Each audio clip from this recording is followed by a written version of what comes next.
Professor Timothy Lang, welcome to Thinking Class. Thanks so much for joining me. Thanks. I think you're the only person who's called me Timothy, Professor Timothy.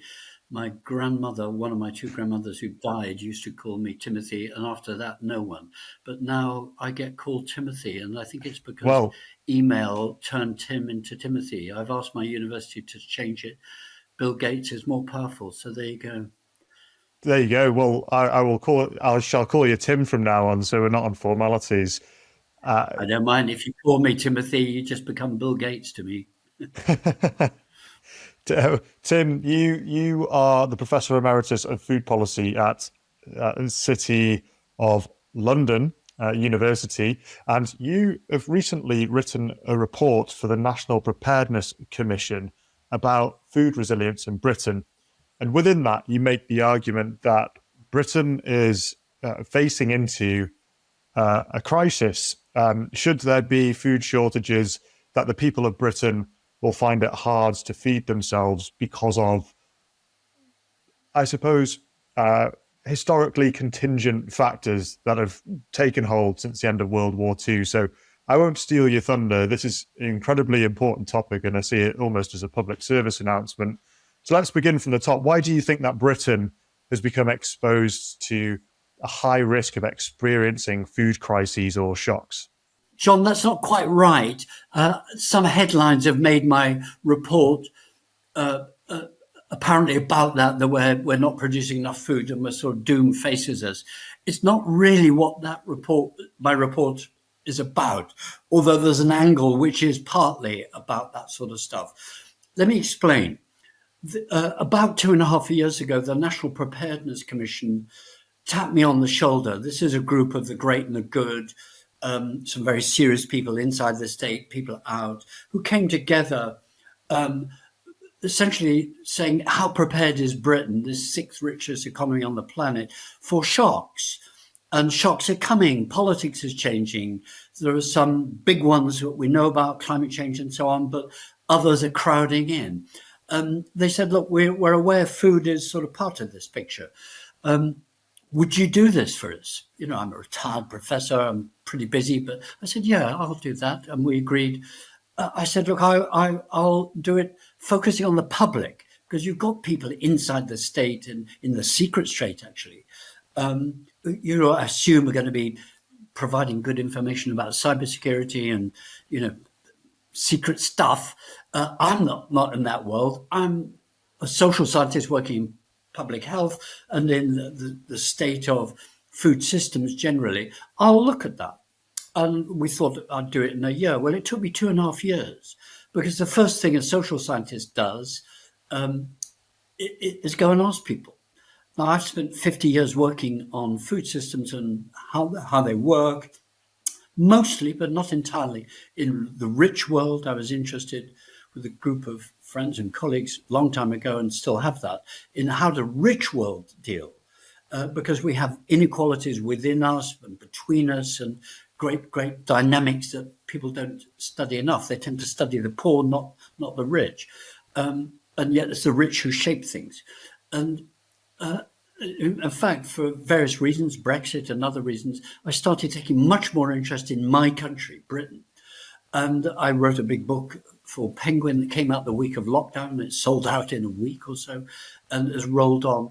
And I have a long interest in strategic interests and what we call food security. Can a population feed itself, and what does it need? It's not just about growing food. It's about, can they afford it? Is it available? Is it accessible? Do people know how to handle it? So I know my way around this. And I started asking people, how fragile do you think the British food system is? What are the risks that face us? And a very different picture emerged when I talked to people anonymously. And very straight away I said, I will not quote you by name. And people who are very busy, who said they'd give me half an hour, ended up talking for an hour, 2 hours, because they really felt very interested in this. They too had been thinking about it. And so my report came out in early February from the National Preparedness Commission. It's a public document. I wouldn't have done it otherwise. And there's a short version of it, an executive summary, which is 14,000 words long, so it's quite hefty in some respects. But the main report is 380 pages long. It became very big, and it's got over 800 references. And I interviewed 75 people, sort of great and the good, and down to very small enterprises, civil society, inside the state, outside the state. I looked at 10 countries. I looked at cities and regions. I looked up and down. I tried to give a sort of panorama. I said at one point to people, this shouldn't be one old professor doing this. It needs to be a sort of bigger enterprise. But nonetheless, it's come out, and I'm very pleased it's come out, because what it does is raise questions for British society. But they're questions that other societies have. We may have floated off from and imposed barriers to where we get most of our non-produced, home-produced food, namely the European Union. But EU countries have not unrelated problems and stresses and strains, and they're beginning to address them. And critically, to summarize what I came up with was, actually, if we want to make British society more resilient, prepared for shocks, prepared to bounce back from shocks, firstly, we've got to start talking about it. Secondly, we've got to be quite brutally honest about where we are. And in some respects, we have good things. In some respects, we have very bad starting point. But shocks are coming, and they're with us already. And I applied a public health approach. Some are chronic, they're just with us, and some come hard and acute, and they hit. And almost all the serious analysts in food now talk everywhere of cascading risks, amplification, or polycrises. It's not one crisis hits, like we said, oh, wasn't it fine? No one starved with COVID, it was all okay. Then I talked to people who said we got there by the skin of our teeth, and we had to suspend competition law, and we had to apply sort of emergency powers, and the planning system wasn't there. And the food industry went to government and said, do you think we should actually have a regular meeting about this? So, can we feed people? Because we've got a just-in-time food system, and we've got rid of storage. Historically, thousands of years, people have dealt with crises and wars by storing food or secreting it away. And invading armies knew they could hold societies and cities, blockade them. Well, we're seeing that back. It's back. Look at what Russia's been trying to do to Ukraine, bombing the heck out of Mariupol and Odessa. Why? It's the food export point of Ukraine, a provider of food to 55 countries. Whatever you think about what's going on in Israel, Gaza, you're seeing blockading of food and water. Actually, one of the points that came out of my report was that food is very important in crises and shocks, but water is much more important. I went back and looked at, in crises, what do you need? You can survive 30 days with no food, but you can't survive more than 3 days before going downhill without water. And then, just as my report was actually finalised and gone to the National Preparedness Commission, an election was called, and that morning, the then Deputy Prime Minister of Britain said, dear Britain, will you please store 3 days of food? Where did that come from? Other countries said a lot more than that. And, Britain isn't just eating one diet. What? How? For what emergencies? A few bottles of water. What would that do? When I'd looked already at the World Health Organization's experience of how much water do you need. Do you need those bottles of water that the Prepare website of the Emergency Planning College in North Yorkshire, part of the MOD, Ministry of Defence, said, do you need that to wash your hands after you've defecated or gone for a pee? Do you need it for cooking? Is it just to feed your body? Well, you need a lot more than a few bottles of water, let me tell you. I looked at what other countries addressing that. They were saying store a lot, so 2 gallons per person, and so on. This is much more complicated than just saying, oh, keep a bit of food under your bed. I mean, I'm basically, what my report is saying, John, is can we start getting a bit more real, please? Can we start a process which isn't about frightening people, but is about being real? we've developed a food system for affluence in globalization as a member of the European Union, and none of that fits anymore. So let's start rethinking it. What were the policy decisions then? You mentioned and alluded to some of them that brought us here, and I suppose specifically, what is the state of play in Britain with regards to food, how long things will last, and where people typically get it from, and who we rely upon? People typically get their food from a supermarket or a carry-out, as they would say in Scotland, takeaway or Deliveroo. There's a whole new sector emerged in this value-adding competition called the food system.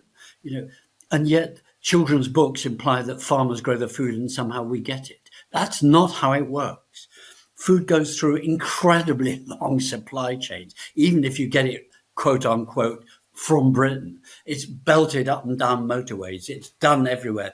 Just as it's about to go down your mouth, a new sector emerges and takes value out of it. You don't even walk to the shop. It comes to you now. That's what it was when I was a child. I'm a lot older than you. I'm in my late 70s. I remember, home delivery being something very different from a grocery shop, not from some mega corporation with software siphoning money off to California and exploited immigrant workers pedaling on bicycles to get it to you. It's a different world out there, actually. And there's a bit of fantasy going on about how simple that is. It's a complex system with multiple dynamics, with power brokers and ruthless competition going on, in which almost feeding the public is the afterthought. The good news, let me say good news, is some of the food industry think tanks and insiders are actually coming clean in what people like me, analysts from outside academics, were beginning to say 20 years ago, longer, saying, look, there's a crisis here. We're building a system that's got fragilities in it. And the industry said, no, it's all fine. We just answer what the public does. The reality is 9 companies provide 94.5% of food that's bought from a shop. You've then got 20, depends on the figures, how you calculate it, 25% of food coming from the food service sector. People walking down streets holding, a burger and a coffee in each hand. They've just bought it walking to a station or, on the way to their office or to their non-factory. There's that sector too. And interestingly, in COVID, that was closed down, which was bonkers because they were in communities. Some bits maybe close it down, but why close it all down? It actually just gave more power to the 9 companies that provide the 94.5%. It's why people like me, and I coined this phrase, said, you could summarize British food policy as leave it to Tesco et al. But your question was getting to the long history of Britain. It was a very powerful imperial nation with a powerful navy. It beat the hell out of people and was nearly beaten itself from the 16th century to the 20th century. But it ended up going into major conflicts in World War I and II with a very powerful navy, which suddenly had to protect supply lines. Well, we don't have those anymore, and we haven't got the powerful navy either. It comes across the European Channel. Even if it's come from Africa, it goes to Rotterdam and then to us, by ship or through the tunnel. And so I actually was looking, I'm not a defense man, but I started looking at what the Swedes call total defense. They say the population has to be part of defending a country. And so they have a much more realistic and harder approach to defending a country if there are real crises. And I was actually increasingly intrigued as I did my report in that concept. And indeed, I've used it at one point, said, look, we can apply what I've called a total food defense prism lens to analyzing potential shocks to the food system. But in Britain, we have, back to your question, John, a very idiosyncratic history of being arrogant, basically, thinking other people will feed us. We've got rich soils, rich land, and we don't grow food in it for people. There are commodity barons who produce huge amounts of grain. Where does that go? It feeds pigs, it feeds cattle, which is a very inefficient, slow way of getting nutrients from the land or from the air, from ecology into humans. We've created very wasteful food systems. You can go, and I put in my report, big anti-waste campaigns had to be run in World War One and World War Two, because if you're shipping food, which they did in World War One and World War Two, people died and were damaged getting that food and protecting those merchant navy tugs, tugboats bringing food from far away, because we hadn't grown it. Well, in crisis, Britain had to start growing it very carefully, and a public health lens was applied to what do we want? What do we want from our land? It's about feeding people, stupid. And at the end of my report, I say, well, actually, it's still about feeding people. And so I have a whole model of saying, if food in crises for feeding people, what I call civil food resilience, being fed when shocks happened and you bounce back in that shock and from that shock, still the priority must be feeding people. And indeed, Sweden, unknown to me, while I was doing my report, even though I was actually trying to get information from Sweden, clearly the closer, I now know why I didn't get some information. It's because the central government was doing a report from central government very similar to mine. So it's a very powerful support kind of for the analysis I too had come to, which is modern societies, the rich world, back to my first answer to you, John, the rich world has not thought through its fragilities. And indeed, when it comes to public dynamics, I think my report has only opened the lid on that.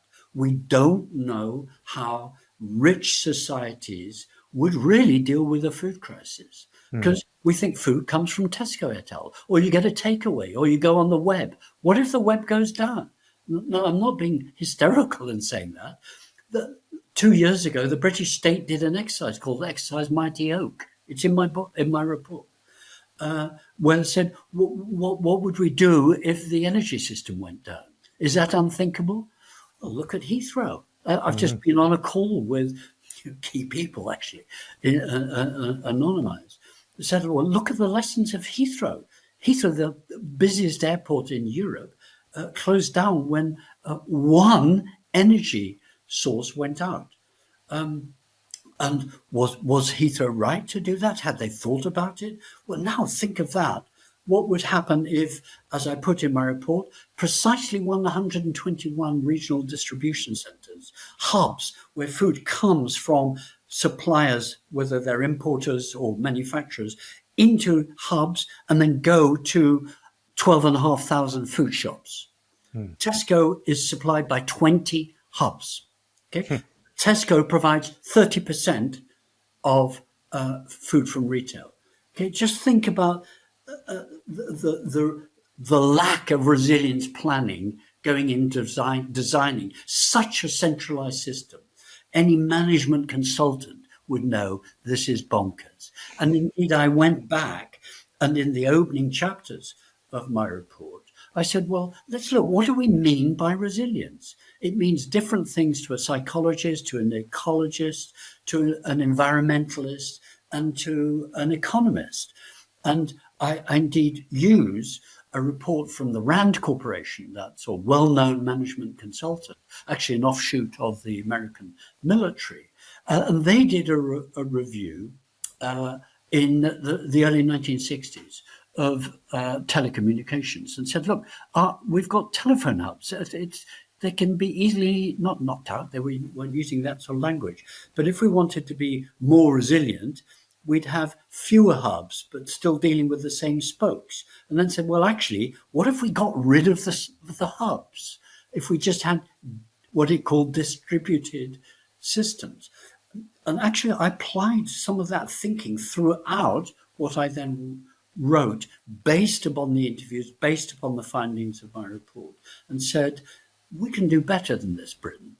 Mm, And if we want to do that, we've got to do quite serious strategic thinking. I'll give an example. In public health, one of the key things that matters is not just providing protein and sufficient sort of calories, but you've got to get certain nutrients down people's throats for long-term health. In Britain, we don't eat enough fruit and vegetables and so on. Britain hardly produces any fruit. About 15% of what we eat, 16% is grown in Britain, and we underconsume dramatically. About 50% of vegetables, and we underconsume dramatically. So let's just say roughly, let's double those. We wouldn't be very good in a long-term crisis. We mm, wouldn't do what Ukraine is doing. We couldn't cope with how people in Gaza are coping, or Sudan, where it's Sudanese against Sudanese, and food being a weapon there. We wouldn't stand a chance there because we'd be faffing around and said, please, Mr. Tesco, will you send me some food wrapped in plastic? mm, That's not the way to think about resilience. So I stood back and tried to think through much more. What do we know about how British society would cope, and what do we not know? And there's a lot that we don't know, actually. We don't know whether the skills who people have to order online can transfer to dealing with a crisis when you think food needs to be heated in a microwave and the energy system's just gone down. mm. Or I want to order from Tesco or from Deliveroo or something else, or some WhatsApp group. I'll ask WhatsApp group, what should I do? It's just gone down. Actually, it comes down to what I talk to a lot, and I've just done a meeting before this with the sort of official, very hard-pressed community support networks at local level. And food is quietly creeping onto their agenda that we don't know how Birmingham would deal with, or little villages would cope, who've lost their food shop if there was a food crisis. Well, Mm. it's time we did know, actually. Tim, there are lots of threads to pull on there, and a few of them, I think, which should be really instructive to how we've ended up like this and how people might find their way out of it without centralization in some way. So you talked about how we've ended up with these big centralized food systems. We've ended up with big centralized decision-making systems as well, often far removed from the localities in which they are responsible for, if indeed they're thinking about it at all. And as you've mentioned, the mores of the public of this country has changed quite remarkably over time with regards to how we feed ourselves and the choices we make. And I think even though you mentioned you're much older than I do remember growing up. I was born in the late 80s, growing up in the 90s in a small market town in Northumberland, and we only had one supermarket at that point, and we went to it from time to time, but there were still good quality butchers and grocers. We'd still go to the farm shop.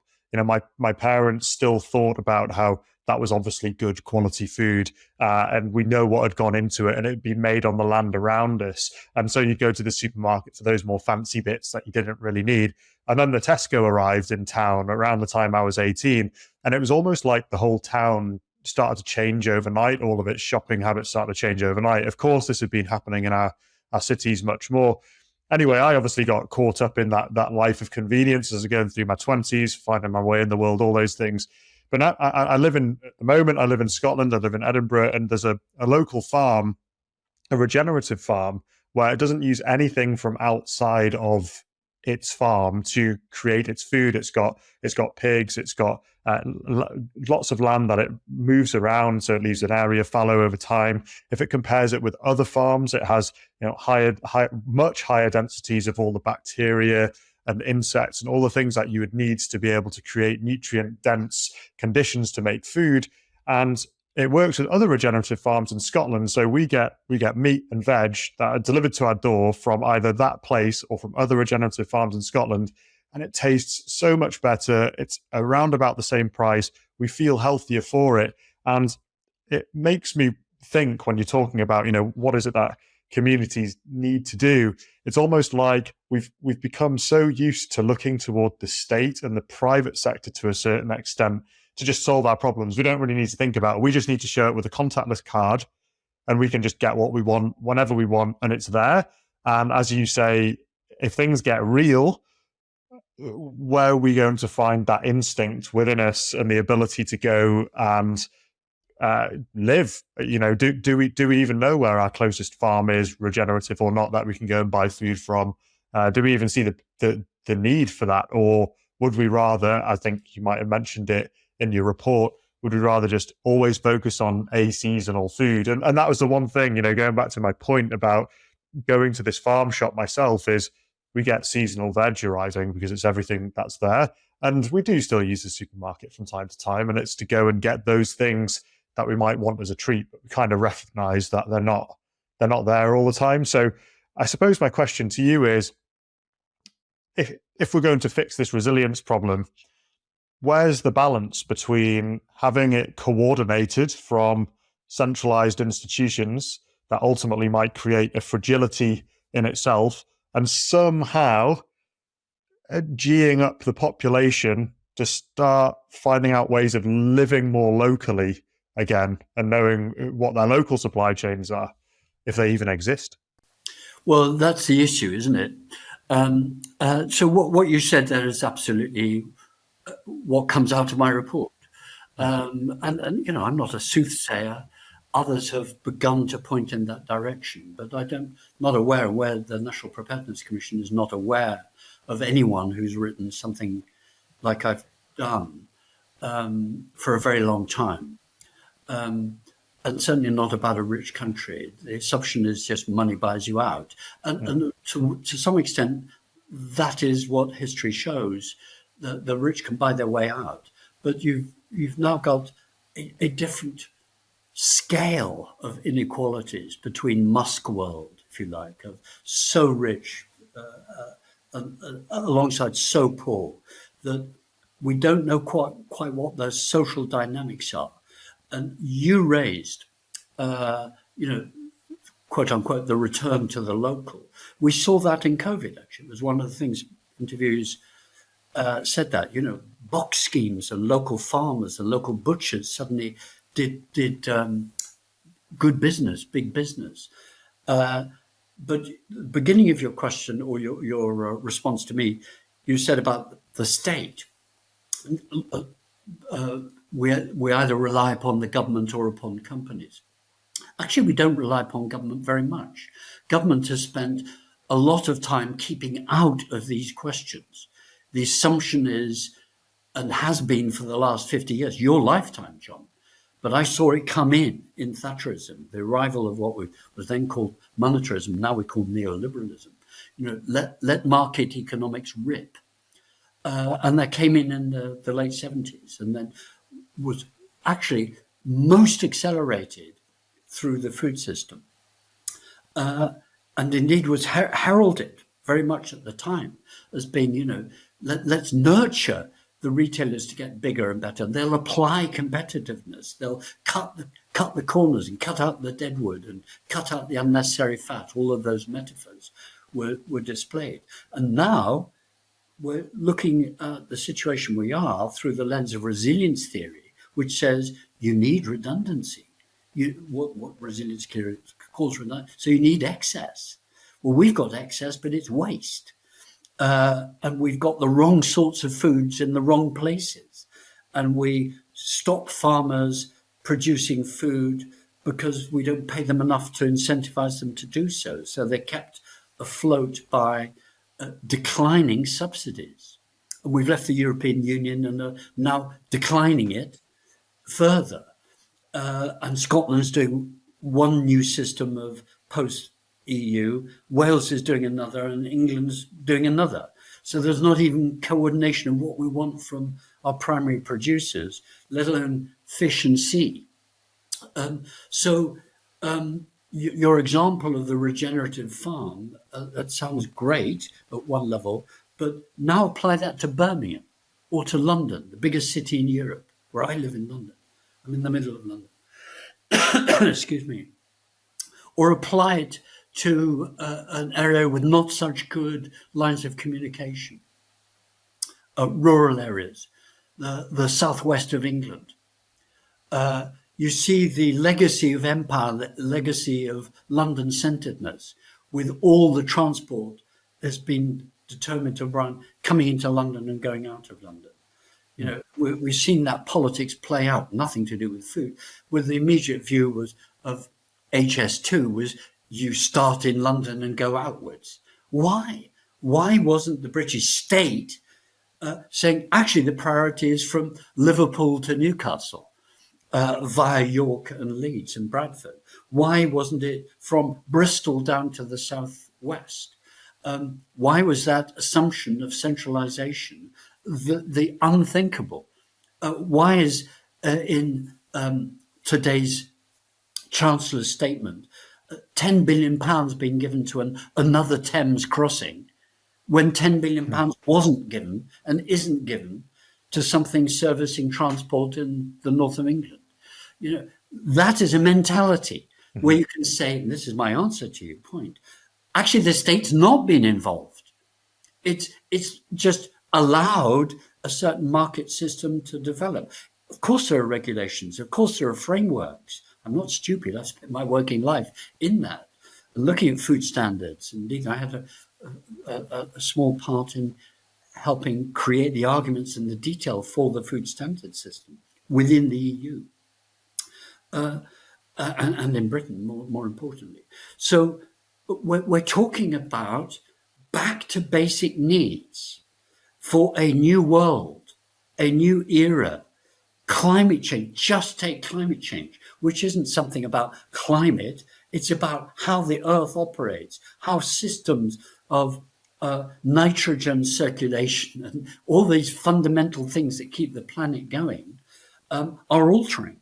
And that's altering where we get and what we can grow and how it will grow. And Britain suddenly keeps saying, oh, it doesn't need to affect us. You know, leave it to Tesco et al. Get real is the subtext of my report. So when you say, John, this is my gentle response to your response to me, saying it's great if you're living somewhere where you can get your food all from a regenerative farm, great. Now apply that to London. It's not happening. Apply that to Manchester. It's not happening. So one of the challenges, I went and I interviewed cities. I looked at Melbourne, because Melbourne's been in Australia, been beginning to think about resilience issues. Why? Because Australia and those cities, legacies of the British Empire, are actually in the forefront of big urban concentrations of population trying to deal with climate change. Well, think Beijing, think Shanghai, or think Mexico City, or think Lagos. 20 million people can't go to a regenerative farm. It's got to be organized in a systematic way. If we created this now what appears to be a distorted, inappropriate food model for the 21st century, we've got to do some pretty rapid thinking. Let me give you one example. I was born in Lincoln, up the hill, so a long way from where flooding and rising sea levels will affect, behind the cathedral, so high up but the fens that began to be drained by the Romans, and then under Cromwell and the Dutch experts coming in the 17th, 18th century. The fens, are we going to protect them to be one of the only areas we get horticulture from? Or are we going to have to move horticulture uphill, as I say in my report? Well, you can't do that overnight. You can't just pack up and move up the hill. Which hill? Where? How can we do that? Well, that goes into another aspect of your raising the issue about the role of government, the role of companies. That can't just be done in an ad hoc way. So I looked at the system of governance in Britain. And it's highly centralized. We know that. And England And Britain has reluctantly given a little bit of power to Wales, a little bit to Scotland, and a little bit to different mayors in little bits of England, but there's no coherence. Other countries, France, Italy, and the British to Germany after World War II, said this will be a regional structure. And you will be and have powers and fundraising and governance raising capacities to address this. Now, Britain hasn't got that. But in Wales, and I looked particularly in Wales, partly because I'm Welsh, my father's mother's family were impeccably Welsh for centuries, so I'm interested in Wales and have family in Wales.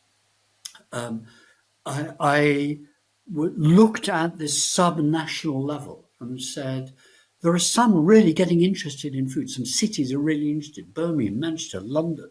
I actually sit on the London Food Board that Ken Livingstone set up when he was first mayor. Boris Johnson maintained and supported, and Sadiq Khan has too. And, before the COVID crisis, we'd started talking with London Resilience, which under the Civil Contingencies Act, England and Wales has 42 resilience forums that are supposed to be about preparing for shocks. And when I interviewed and surveyed them, they said, we're aware food's coming on, but we're mostly ambulance and police and fire. We don't know about food. So I took that very seriously. We've got to rebuild local planning of resilience at a regional and city level. Now, central government's got to do that, actually. So don't think that they've got it all under control. They're not even thinking about it, John. And they need to be. And my report takes that very seriously and says, dear government, and indeed I met a minister yesterday who said he was reading my report, so I'm really pleased about that. But the cities have probably got to pressurize central government to say, give us powers. Now, why do I say that? One old professor, Swedish government has said that's what they want their regions and their subnational level. And they've said they're putting it into law to say, in a crisis, it is going to be your duty to ensure your people are all fed. Whoa, when I read that, I thought, goodness me. And I talked to people in Sweden and they said, well, actually, we're suggesting that. Why? Because it'll make the mayors do it, or at least be accountable to the public to make sure that it's done. So I think you were, if I may say, too glib in saying government and the companies have got it under control. They have. Well, actually, that wasn't what I was saying, Tim. So I was saying, I was more referring to the mindset that the public has, which is we have a mindset of convenience. And actually, we don't really take responsibility too much because we float along towards just wanting to have a free and easy life in some way. And actually, if you look at the way people want to be governed, they are always looking at either government or the private sector to do it for them. There's very little, let's coordinate and cooperate. These little platoons, I suppose, that Roger Scruton and Burke and whatever have talked about in the past, where there was a civil society in England that was emerged organically, and then we've got into this big organized society. So I hear exactly what you're saying, Tim. I think what is going to be a big struggle here is getting the public on board, because institutional trust has been eroded like nobody's business. And some of the names you've mentioned, you can they're not build necessarily the most... trust is. Sorry, I cut across you then. My system suddenly wobbled. The issue of trust is really important. Food is a trust relationship. And one of the things from looking at preparedness for crises, immediately after a crisis, people used to want tea. People used to want tea and tea for a crisis. Well, would they want Coca-Cola now? Would they want coffee now? Where's the barista who's going to be there for a crisis? I mean, it's a joke to even ask that. But maybe it's not. People will expect it, I think. Well, some people, exactly. So that was part of what I concluded, John, was that no one set of advice is going to be appropriate for such different sets of societies as Britain has, or indeed the Netherlands has, or Germany has, or France has. It's a myth to think there is a Britain. it's very divided in good ways and bad ways. Hmm. And we're not doing the planning for that, and we're not doing the thinking about that. And the US type reflex is we'll put it on a website, and that's what the Federal Emergency Management Agency did. But the Federal Emergency Management Agency, FEMA, which Mr. Trump wants to abolish, by the way, it does a very interesting survey every year of saying, are the US public planning to look after, be prepared, and if not, why not, etc. So they are, I think, in a different form of complacency than Britain. Mm. But Britain doesn't even think about supply. It just assumes it'll be there. Mm. Why? Why do we assume that? I don't think we should assume that anymore. And nor do, much more importantly, I'm saying that because my interviewees said that. And they were inside the machine. They were from the big companies and medium companies and small companies and people placed across the food system. They didn't read it as something that would just automatically work at all. So my long answer to your previous question was picking up on, well, really, is the state there? And are companies there? I don't think they are, actually. Some of the big companies are now talking and picking up on it, and people writing to me who'd been in big companies and saying, actually, you're right. Even as I was partly driving this system forward of the just-in-time super lean, mean machine, I was actually thinking, are we right to be doing this? But it was all driven by the assumption that cheap food is good food. Actually, food isn't cheap. We're dumping it on the environment. We're dumping it on public health.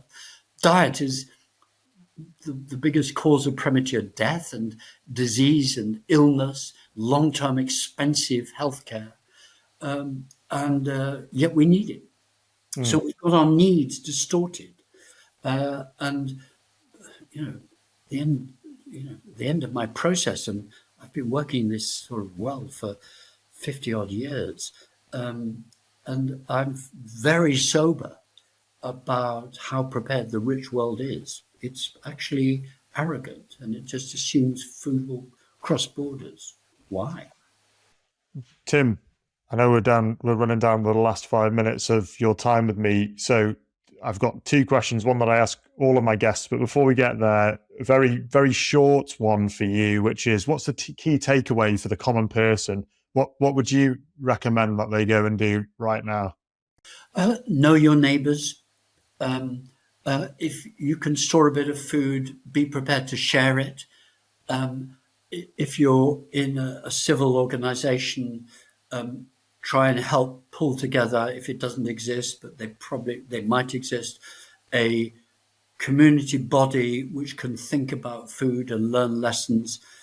In my report, I answer your question at great carefulness for different levels, but a key notion in my report is to do what some academics taught me and are trying to develop, an approach to audit community food assets.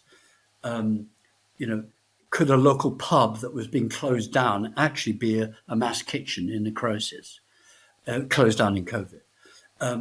Could a food bank become a food storage point?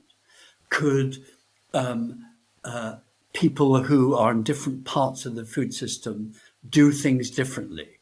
Could some land be made available now for community gardens to grow food that won't feed the population, but will get people together to have the networks that are important in crises? There are lots of suggestions about that in my report. Different things for different circumstances. Don't think that US prepping is going to resolve this, or closing the borders will somehow answer everything, and British food for British people. Actually, food moving has been very helpful politically and culturally over history. But at the same time, the lack of thinking about Britain and people in Britain thinking, actually just growing some food if you can, it is quite extraordinary. Whereas when I first used to go to Greece 50 years ago, you saw people growing food. And the longer they've been in the EU, they've got fatter, and they've got more foreign foods coming, dairy stuff coming down from the Netherlands into Greece. You know, think, what could you do? You're not going to feed yourself from being in a city, but actually studies show, and I summarize them, very interesting studies done by academics, actually cities could produce a lot more food than they think they could. So there are things you can all do, but don't get into a panic. The best thing is, and that sort of happened in COVID, neighborhoods coming together, WhatsApp groups. But what if the WhatsApp groups go down? I repeat, Exercise Mighty Oak, done 2 years ago, was actually looking at how would the state respond in that. And we don't know what their results were. They wouldn't tell me. But I can tell you everything gets very, very different if electricity goes down. I think to that extent, having some stores is a sensible thing to do. But don't think you're going to be able to cook it and have haute cuisine, but think water above all. Thanks, Tim. Final question. What have you changed your mind on in the course of your life? You might have had something that you thought was an absolute, unchangeable, and then it fell apart. And what was it that made you think differently?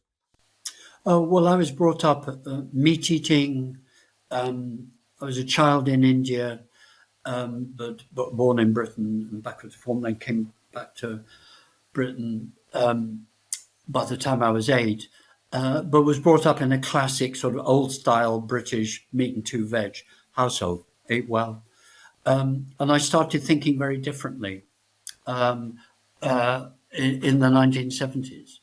And actually, at one point, I was a farmer and produced meat, but dramatically reduced the amount of meat. And then in mad cow disease, again, stopped eating meat, mostly in protest at the consequence. And I thought stupidity of what was exposed there. I'm not against people eating meat if they want to, but I think being prepared to eat very differently is a very hard thing to do. Changing your diet is a very hard thing to do. We all like to eat what we were brought up with and think that's the right thing. But yet diets are plastic, they're malleable. We can eat differently. And in crises, that may be very necessary indeed. Well, Tim, I would usually give you some kind of a response to that, but I know you are a very busy man. So I would like to thank you very much for coming on the show and talking about your report. I implore everyone to go and read it and make up your own minds about it and what that means for you. Tim, where can people find you on the dark corners of the internet, and what can we expect from you next? Well, I'm not on LinkedIn. I always say I want to be linked out. I have my colleagues used to say, nicely, I hasten to say, Tim's generally useless, but he's got a great contacts list. But I'm not in LinkedIn and things like that. It's not me you need. You can look at my report, the report I did, and I took on 2 research assistants. It became so big to have to do it. It's on the National Preparedness Commission website, or if you Google me, Tim I'll put Lang. the links in the show notes. Yeah, it's called Just In Case, quite deliberately, not my idea. People in the logistics industry told me that's what we think about this, Tim. What's a just in case approach? And I think that's the theme, just in case. It's a humbling thing to think about crises. And that's not, I don't wallow in crises. I enjoy my life like everyone else. But just in case is pretty good advice. It's what parents do. We've been neoliberals caused a triumph in saying the nanny state, and Elon Musk bringing his chainsaw out and saying let's get rid of bureaucracy. Actually, the state is quite important for some things, and this is one of them. Okay, Tim, thank you very much for joining me. Good luck. Thanks. Take care. To keep up to date with all that I am doing, please subscribe to the Thinking Class YouTube channel at Thinking Class and follow me on X at Thinking Classes. Thinking Class seeks to understand the civilizational issues we face and why what our leaders do in response matters. Here, I seek to explore the ideas, values, and culture that made our civilization, those that are unmaking it, and how leaders at our public and private institutions should respond. Engage with me on YouTube or X, or write to me at thinkingclasspod@gmail.com to tell me who you want me to speak to and what topics are important to you. I look forward to seeing you there and for joining me on this journey.